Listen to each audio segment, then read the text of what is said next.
আজকে আমি চলে এসেছি নূর অর্গানিক ফুড অ্যান্ড কিচেনের ম্যানেজিং ডিরেক্টর নূর আক্তার জাহান আপুর বাসায়। আপু 2010 সালে তার বিজনেস স্টার্ট করে।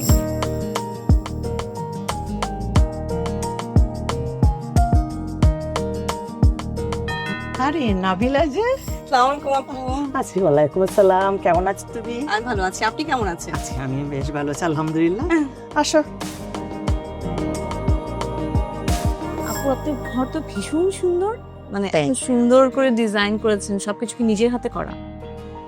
এত চমৎকার রান্না করেন আপনি, আমরা জানি, আবার এত সুন্দর ইন্টেরিয়র ডিজাইনও করেন। গাইতে গাইতে গায়েন সেরকমই করতে করতে সবকিছু সব দিক থেকে দেখে মিলায়। এখানে কাজ করে কেমন সাড়া পাচ্ছেন চট্টগ্রামে খুব বিশেষ ভালো। করে? আমি আসলে সত্যি কথা বলতে আমি 97 থেকেই আমি একজন বুটিক্সের একজন ফ্যাশন ডিজাইনার, অনেক আমি অ্যাওয়ার্ড পেয়েছি। আমি সবকিছু ওই ডিজাইন মানে ওই ডিজাইনের সাথে করতে করতে আমি আবার রান্নাইও।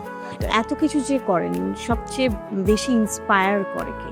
ছেলে মেয়ে তো আগেই করতো, হাজব্যান্ড যদি না করতো তাহলে তো এতটুকু হতো না আমি তো প্রত্যেকটা কিছু করার আগে ওনার পারমিশন ওনাকে জিজ্ঞেস করি। এখনো? আমি কি, হ্যাঁ এখনো। আপু রান্নার কথা যখন আসলো, আজকে কি করে খাওয়াবেন, কোন ডেজার্টটা করবেন আমাদের? তুমি কি খেতে চাও? তবে আমি একটা কুনাফা করে খাওয়াইতে চাই।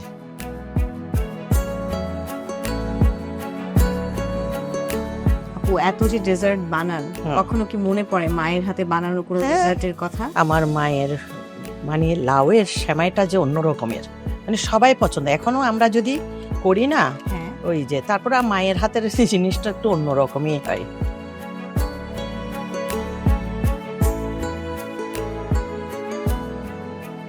ভিতর বাঁধি রে কম তোমার ননাই রে, হইজার ভিতর গান্ধী রে কম তোমার রে। ওভেনে ব্যাক করে তারপর দিব শিরা।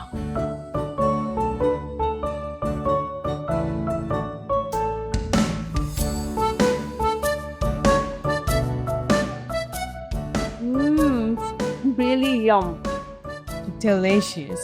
এই যে ডেজার্ট মেকিং এর সময় কেন আপনি ডিপ্লোমার গুঁড়ো দুধটা ইউজ করেন? এই দুধটা দেখলাম আমি যখন পানিতে দিই ডেজার্ট করার সময়, যখনই চা বানাই যেটাই করি না, গুলানোর সময় আমার কাছে কোনো দলা পাকে না। কালারটাও খুব ভালো, ক্রিমি একটা ভাব, ইয়েলো। আর এটা ডেজার্টের জন্য আমি মনে করি পারফেক্ট। ডিপ্লোমার পক্ষ থেকে একটা ছোট্ট উপহার আছে আপনার জন্য।